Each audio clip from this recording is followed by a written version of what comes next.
If we were standing in your physical shoes, we would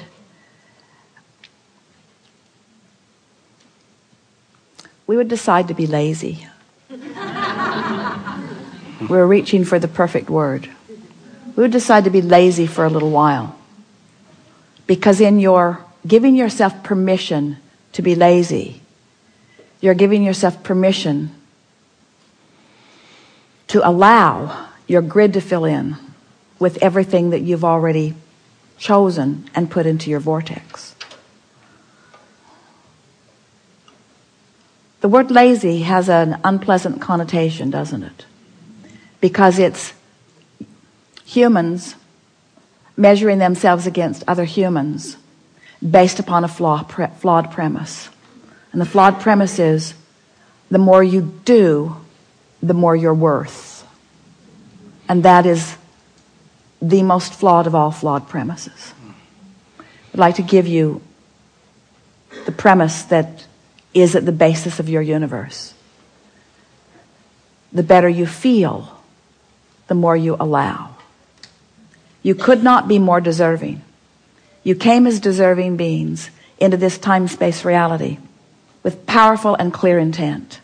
You've been mixing it up with others and defining what's important, not only to you personally, but important to you on behalf of others. You've included in your vortex the well-being of many others. In some cases, mass consciousness. In some cases, a community. In some cases, a family.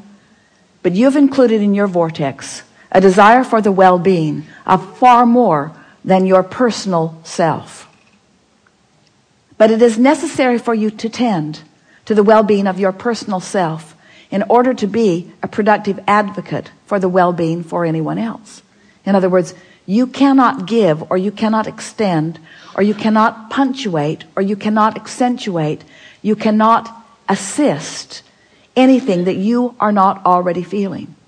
Which means, if you are wanting in an altruistic way to be of advantage to everyone you know, you first have got to find a way to be of advantage to yourself. Which means you want to carve out more time to be nicer to yourself. More private time. More time under the bridge. More time where others are not telling you what to do. More time when you are satisfying your own personal intention for things. If we were standing in your physical shoes and someone were to ask you to do something, we would stop in the middle of the request and we would evaluate it completely. And we would say to them, I sincerely desire to accomplish this request that you are offering. And it is my expectation that I will be able to do that since I am in this relationship with you and you are requesting it of me, employer or mate or parent or child or whoever it is. It is my expectation that I will be able to accomplish this. I just have to insert one thing in the foreground of this request. I will accomplish it for you as long as I can first accomplish ease for myself in the process. I really want you to ponder that a little bit. Esther, on one of the earlier cruises, made sure that everyone received an easy button from Staples.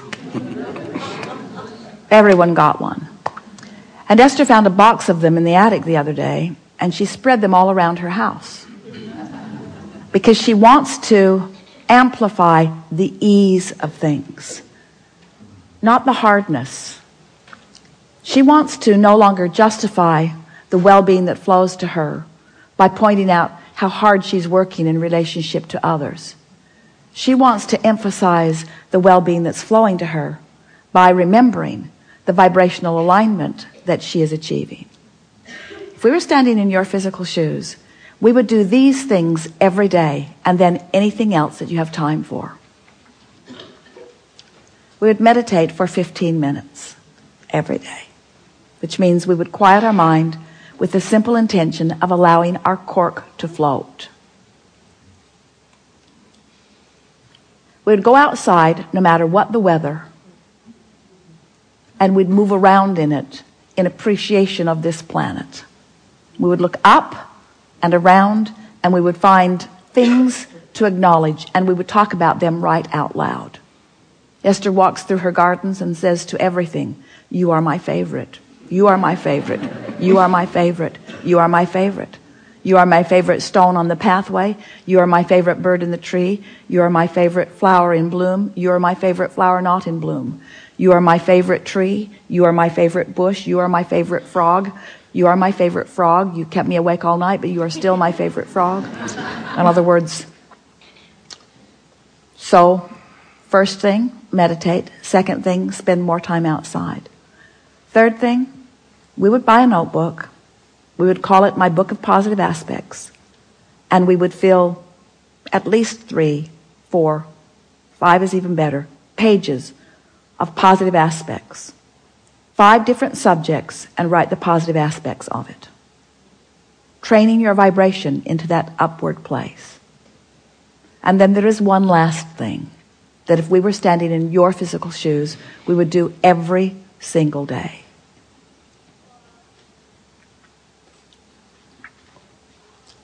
We would look upward and outward. It's best if you do it outside or standing at a window. And we would acknowledge that there are universal forces that are focused right at you. We would acknowledge by calling it by name, if you have a name that you like. And we would say, "I acknowledge that I am the object of your positive attention, and I'm appreciating your continual gaze on behalf of my well-being.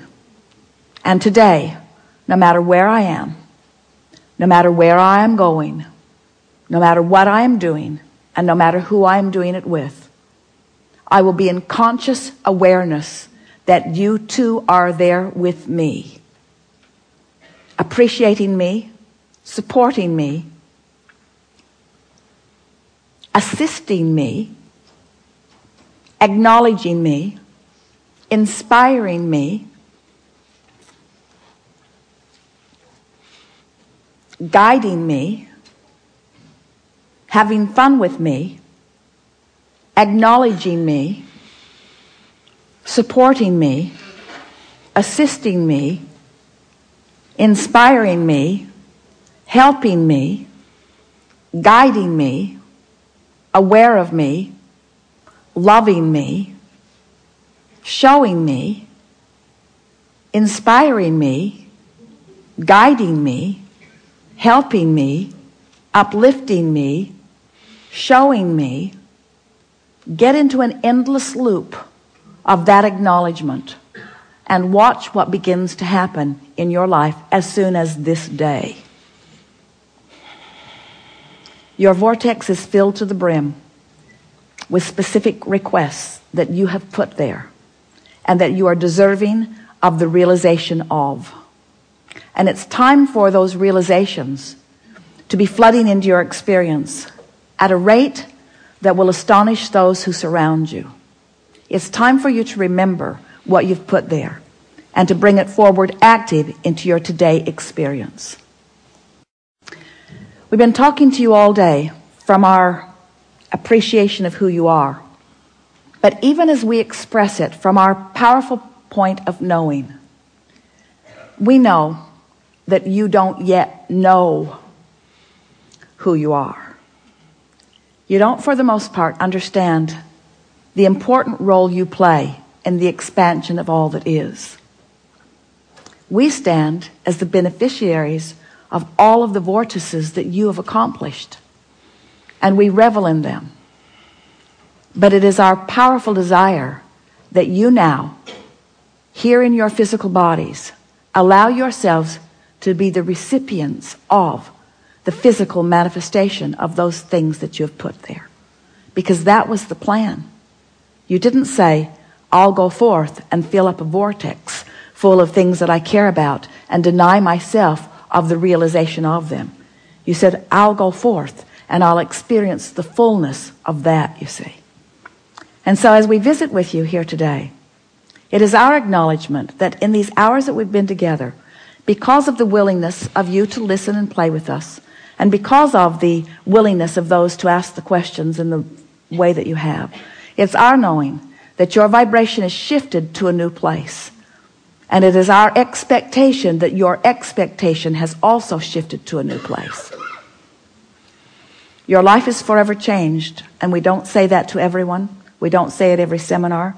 We don't say it every time, but it is true today. Watch for the evidence of it. There is great love here for you. And as always, we remain in the book.